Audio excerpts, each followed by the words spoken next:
So we're here at Lake Mojave. We are on the Nevada side, Nevada, as they say here. And we had seen it from across the lake yesterday. It looked like a cool place. It's a place to boondock. As far as I can tell, it's all free. So it's a beach here. And you can see there's tons of people boondocking, which here the school's out on Friday, Saturday, and Sunday. So the weekend starts on Thursday evenings. So there's a lot. We only seen like 2 or 3 campers over here from across the lake yesterday, and today it's pretty full. The water here is very cold, I guess because it's like the Colorado River and it comes out of the mountains. And I don't know how the kids stand it, but they do. Daddy knows what they're talking. It's about 88 or 90 degrees here today, so it's pretty warm. But the water's still freezing. So we rode horses today. We've made friends at church, so that's a blessing. You right? Say hello. See, what are you doing? Going up to that. Are you doing what though? I'm facing my fears. Facing your fears? Yeah.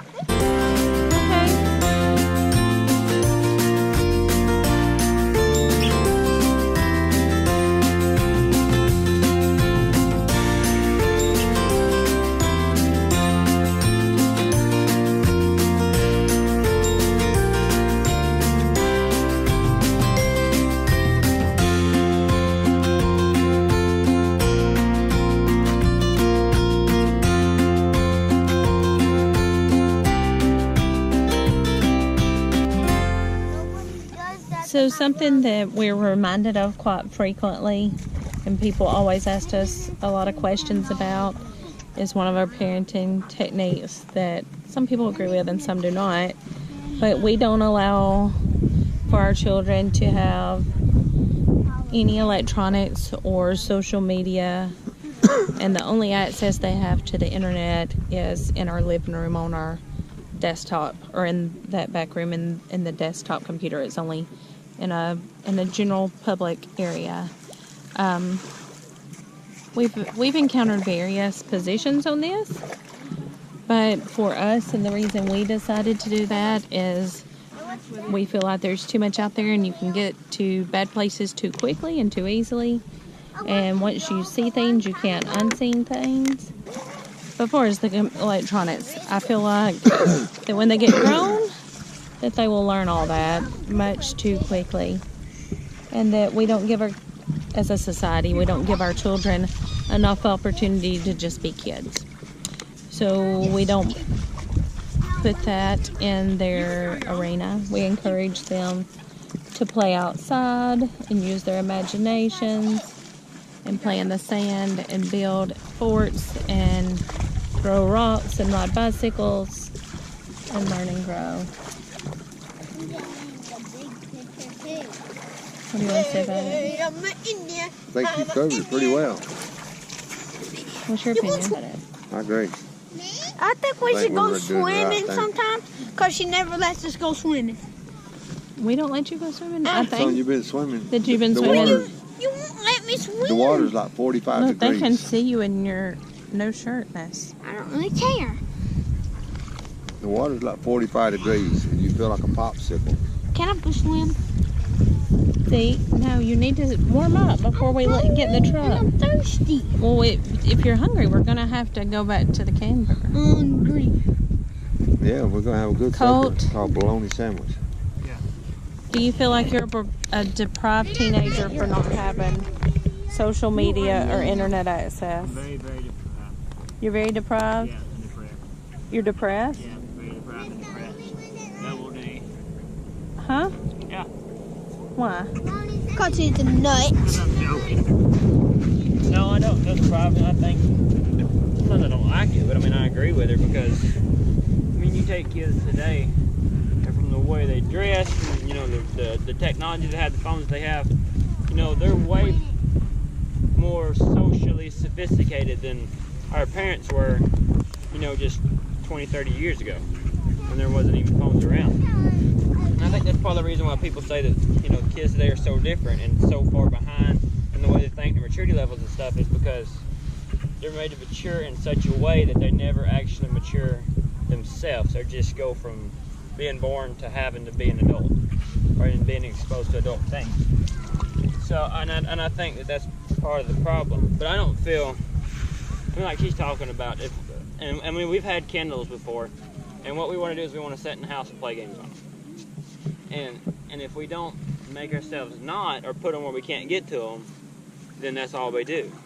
Whereas if we go outside, we ride bicycles, you know, we play, and we have a lot better of a time, and I think that's got a lot to do with who we are today. Whereas if we did something else, it'd be totally different.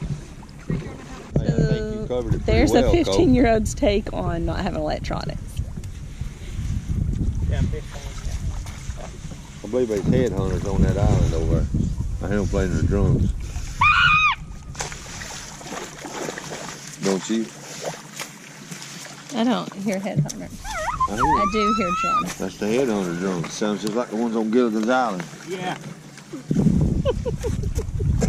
Hey, quit! He's throwing rocks at me. Zeke, clean off and make your way to the truck and change clothes. No. Zeke. But one thing I do want to encourage all families and all moms, and this is part of the reason I became a midwife, There. is what works for me and my family may not be what works for you and your family. And what works for You better. for got your blue one jeans. particular culture, one particular area, or one particular family doesn't mean that it's across the board that that's what everyone should do.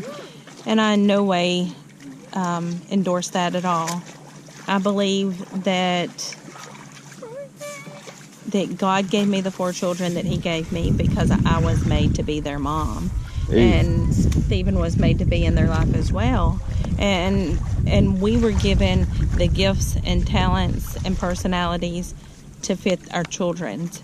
And so you do what's best for you and your family, and what works for you. That as a whole and as a culture, as a society, we're too hard on each other as moms, and that it shouldn't have to be that way. That we should be supportive and kind, and there's no right or wrong way. That there is the way that is for you. You pray about that and you seek that out, and you work out that with the Lord, what's right for you and your kids, and you do that's okay. That it doesn't have to be a certain way. If me and my family chooses to live in an RV and travel the U.S., then that's what is okay for us. That's what we felt led to do. If you live in the same town the rest of your life and never go anywhere, then that's okay too. I feel like as a society we should quit beating each other up and support each other and each other's differences. That's my swamp. And that's my little spiel for today.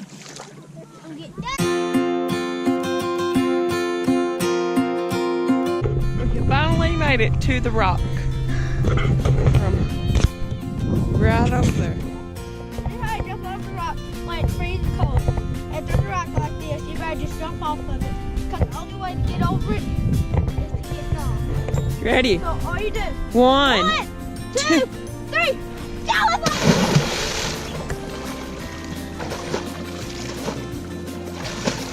Supposed to be 90 degrees, but it was earlier when it wanted to be, and now it's freezing. was that worth it, Sue? I don't really know. All I know is that water cold. It's really cold. Okay. What? That water cold. It's really cold.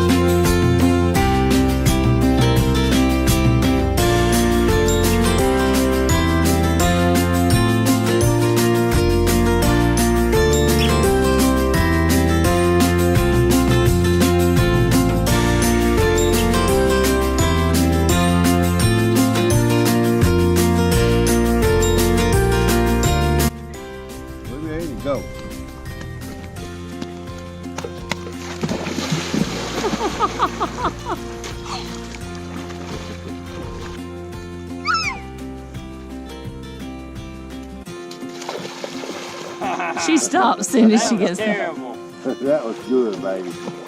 Are you out of the way? Yeah.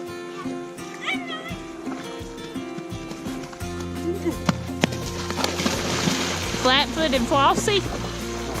Now fall. My turn! Do it, Zeke Poo. Zeke, pull up your britches. Wait, see? The challenge is whoever can run the furthest without falling. No, it's not.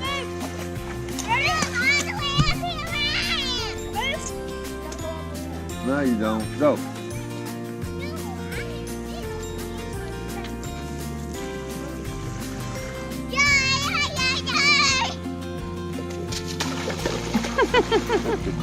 She ain't going very far, is she? She's dumb.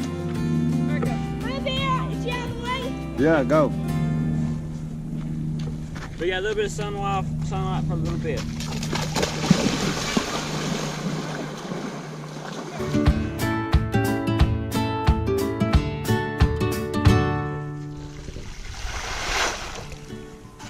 Watch me. Ready? 1, 2, 3. She threw it back here on me. That's what I figured yours was gonna do. Shoot that. Yeah, Rhett and you know, man, neither one of them know how to control their throwing. I did. You did. You surprised me.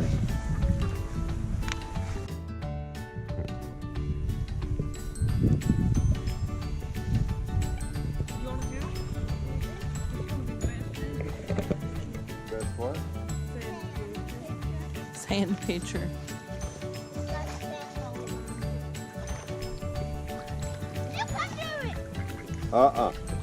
I'm not even getting my toes wet.